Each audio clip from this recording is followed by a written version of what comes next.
గట్టిగా మాట్లాడాడు, గట్టిగా తిరగబడ్డాడు.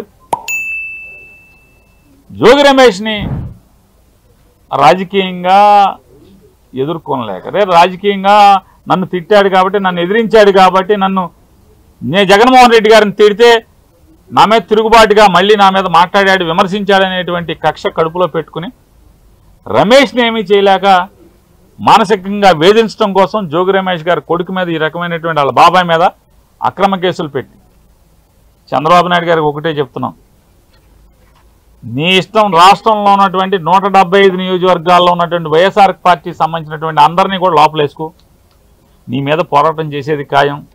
మేమంతా జైలుకి వెళ్ళటానికి సిద్ధంగానే ఉన్నాం. నీ తప్పుడు కేసుల్లో, అక్రమ అరెస్టులో ప్రతి ఒక్కరం కూడా వైఎస్ఆర్ కాంగ్రెస్ పార్టీ జెండా మోసే ప్రతి చిన్న కార్యకర్త దగ్గర నుంచి కూడా జగన్మోహన్ రెడ్డి గారి దాకా అంతా సిద్ధంగా ఉన్నాం. నీ చేతనైంది నువ్వు చేసుకో. అయినా సరే తెలుగుదేశం పార్టీ చేసేటువంటి తప్పుల మీద, ప్రజలకి మోసం చేసే దాంట్లో పోరాటం చేయకుండా ఉండడం మొదలం, నిన్ను నిలదీయకుండా ఉండడం మొదలం అనేది కూడా చంద్రబాబు నాయుడు గారికి ఈ సందర్భంగా అంతిమంగా న్యాయం చేస్తుంది.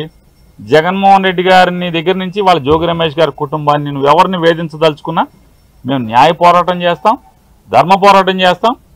ఖచ్చితంగా నీ మీద తిరుగుబాటు చేసి, రాజకీయ పోరాటం కూడా చేసి, అన్నింటిని కూడా ఎదుర్కొని ఖచ్చితంగా 2029కి మీ ప్రభుత్వాన్ని పడదయటానికి కావాల్సినటువంటి ప్రతి పోరాటాన్ని చేస్తాం. ఎవరు ఆయన మాట్లాడమే పెద్ద చెవులో క్యాబేజీ పెట్టినట్టు ఉంటది. శాంతి భద్రతల గురించి ఆయన మాట్లాడడం ఏంటండి? బుర్రబన్ చేసే మాట్లాడుతున్నాడు ఆయన. ఆయన నిజంగా ఆయన ఉంటేనే శాంతి భద్రతలకు కరువు వస్తున్నాయి మాకు అక్కడ. యాక్చువల్గా మొన్న వచ్చి ఒక మాట అన్నాడు, ఎవరైతే మర్డర్కి ప్రేరేపించిన కూడా తీసుకెళ్లి జైల్లో వేయాలట. అదే కనుక జైల్లో వేసేయాల్సిన పరిస్థితి వస్తే ఫస్ట్ వేయాల్సిన జగన్మోహన్ రెడ్డిని వేయాలి.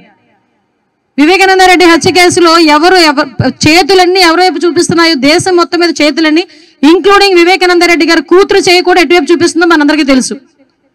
అటువంటిది అలాంటి వాళ్ళు ఈ రోజు వాళ్ళ కింద ఏదో గులివింద గింజకి కింద మచ్చను తెలియదంట ఎవరికైనా.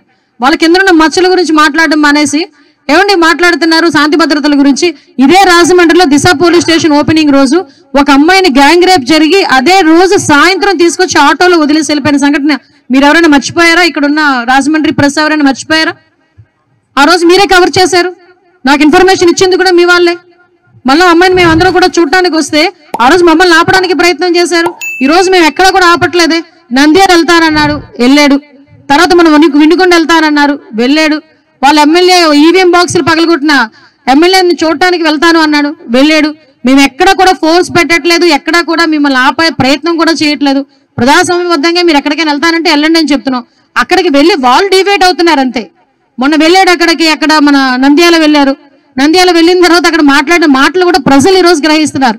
వెళ్ళి వాళ్ళ కార్యకర్త ఎవరైతే చనిపోయారని అంటున్నాడో ఆయన పరామర్శించి వాళ్ళ కుటుంబానికి ఏదో ఆర్థిక సాయం చేసి రావాలి బ్యాక్కి. అవేమి జరగవు. అక్కడికి వెళ్ళి నేనుంటే అమ్మఒడి ఇచ్చేవాడిని, నేనుంటే రైతు భరోసా ఇచ్చేవాడిని, నేనుంటే అది ఇచ్చేవాడిని, నేనుంటే ఇది ఇచ్చేవాడిని ఏకపాట పాడుతున్నాడు. అది అందరం చూస్తూనే ఉన్నాం. అంటే సందర్భాన్ని బట్టి కూడా మాట్లాడడం చేతకాక ఏది పడితే అది మాట్లాడే పరిస్థితిలో ఈరోజు పులివెందుల ఎమ్మెల్యే గారు జగన్మోహన్ రెడ్డి గారు ఉన్నారండి. అది ఆయన నైజం అంతే.